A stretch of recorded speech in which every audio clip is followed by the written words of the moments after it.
Ya wajar lah channel kamu dibilang porno. Memang porno kok. Demikian, sahabat filsuf yang terkenal itu membuka kalimatnya ketika seorang bosman mengatakan bahwa sebulan ini channel YouTube dan sosmed diserang buzzer demi informasi lain yang berbeda dengan pejabat yang miring ke IMF bisa tetap tenang berhutang dan pejabat yang pro foreign investment, yang kalau dibaca pro investasi di Tiongkok sih ya, bisa terlihat benar. Ketika hari hujan kemarin, saya menggeser secangkir teh hangat ke depan filsuf modern ini sambil mengatakan bahwa buzzer itu menyerang sosmed bosman dengan mengatakan bahwa mengandung unsur porno. Video bosman yang dijawab olehnya, ya iyalah mengandung porno karena kamu menelanjangi mereka. Saya asli tergelak tertawa. Itulah komentar Rocky Gerung sang filsuf modern ini kemarin di meja makan sambil menyeruput teh hangat. Dirinya berkomentar hal tersebut. Kalimat menelanjangi ini bullseye, tepat. Oke sahabat, dialog dengannya tidak akan diceritakan panjang-panjang dan dipublikasi. Hanya diskusi ringan kok, ngakak-ngakak ketimbang stres mikirin kok ada dua pejabat namanya kesangkut di Pandora Papers, tetapi sang pejabat tertinggi tidak ngapa-ngapain. Mereka dan masyarakat dong lebih hebat lagi, yaitu bahwa itu dianggap hal biasa saja di zaman pejabatnya yang paling populer sedunia saat ini. Itu biasa saja, walaupun artinya nama yang ada di Pandora Papers itu, kalau mereka berdua pejabat di Tiongkok sudah masuk kategori korupsi yang bakal di titik-titik. Kalian tulis sendiri titik-titik itu apa. Tapi itu kan di negara yang berdaulat yang anti korupsi.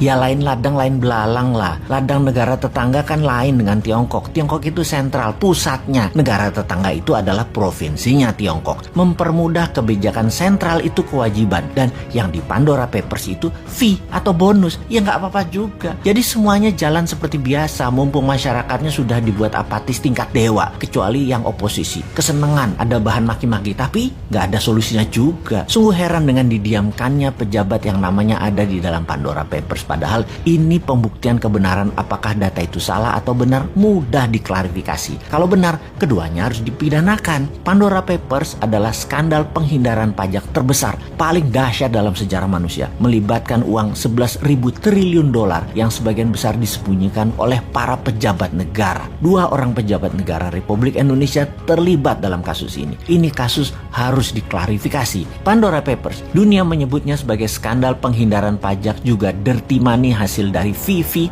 penyalahgunaan kekuasaan, serta menyembunyikan uang haram. Di sisi lain, inilah jurus upaya dunia untuk membersihkan uang kotor atau dirty money yang bersumber dari kejahatan pajak dan segala turunannya. Bagi Indonesia, apakah ini sebuah skandal besar? Yang jelas ini aib bagi pejabat negara, karena penghindaran pajak oleh pejabat negara terjadi tepat di saat pemerintah sendiri sedang mengkampanyekan disiplin pajak, taat pajak bagi segenap rakyat Indonesia. Ini menjadi aib bagi pemerintah karena kedua pejabat menteri tersebut masih ada di kabinet dan belum mau mengumumkan jumlah uang yang mereka tempatkan di Pandora Papers tersebut. Keterlibatan 2 menteri pemerintahan saat ini yang masuk dalam daftar nama pejabat dunia yang melakukan penghindaran pajak setara dengan 130 tahun penerimaan pajak APBN Indonesia sesungguhnya akan menjadi pukulan telak bagi pemerintah yang akan menghalangi seluruh upaya pemerintah dalam meningkatkan kedisiplinan pajak di dalam negeri. Untung rakyatnya nggak paham dan tidak peduli. Namun pastinya upaya pemerintah untuk menggenjot pajak dari orang pribadi saat ini